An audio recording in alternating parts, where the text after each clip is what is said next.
I'm Tom from Kyoto Beer Lab, owner and head brewer.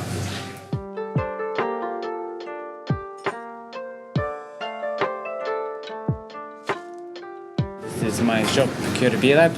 Opened up about 5 years ago with another fella, Japanese fella, Muragishi. We kind of met up through a mutual friend through the music scene in Kyoto. So he was playing shamisen and I was playing punk bands, and one of his shamisen buddies was a punk drummer.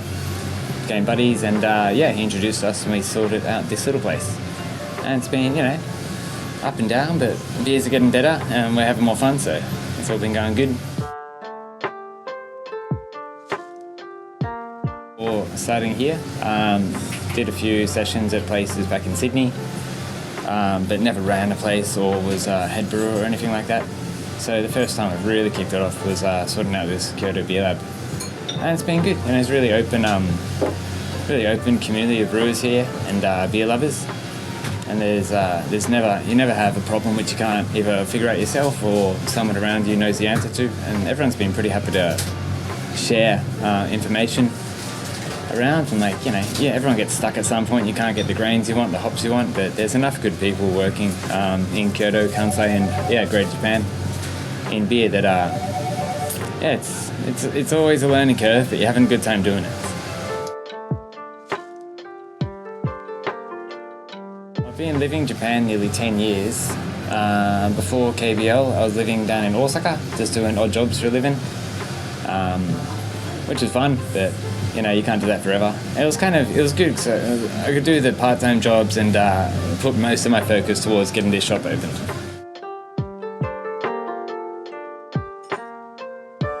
And before, back in Australia, a little bit of beer stuff, carpenter, gardener, you're making stuff or you're building stuff, and a lot of brewing is working towards a goal, a physical goal, just like working on a garden or, setting up a house. So you can probably see if you've been in the shop before, it's not the largest shop, and that's a big step up from working in a factory brewery setup like you'd have in Australia or pretty much anywhere else, I guess.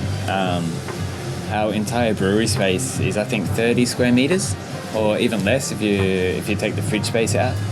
And the way you have to get your license here, right, you have to have pretty much the whole brewery set up before they'll give you your license. So we got the tanks, put them in the back, and built the housing. And this used to be a car park, so firstly we pulled a few hundred kilograms of concrete from around the corner in little wheelbarrows, with everyone getting pissed off at us. Had to clean up pretty good afterwards, and then built everything inside this little car park, which meant if the tanks we got weren't exactly to spec, there wouldn't have been an extra millimetre on either side of our little tank room to get all the stuff in, so it's a bit stressful, but we ended up actually making everything fit, which was pretty impressive. Recently, another brewer called Leon's been helping us out in the back. He's another Australian, which makes it easy for me to chat to him.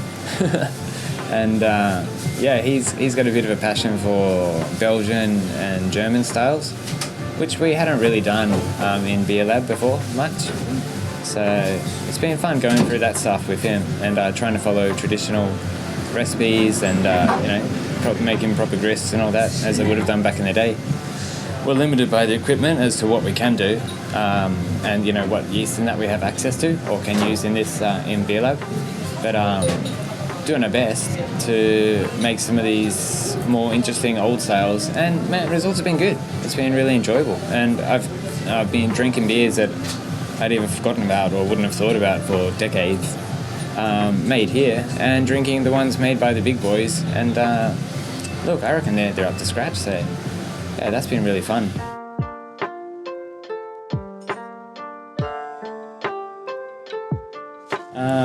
Running the brew pub, I mean, we've got great staff. There's no days you come into work and you're not happy about it. We do special beer events and sell beers at some outdoor events and this kind of thing, and that makes it really fun, and it kind of breaks up the old monotonous just brew, keg and bottle. But basically having a good crew in the shop, this makes everything worthwhile, so.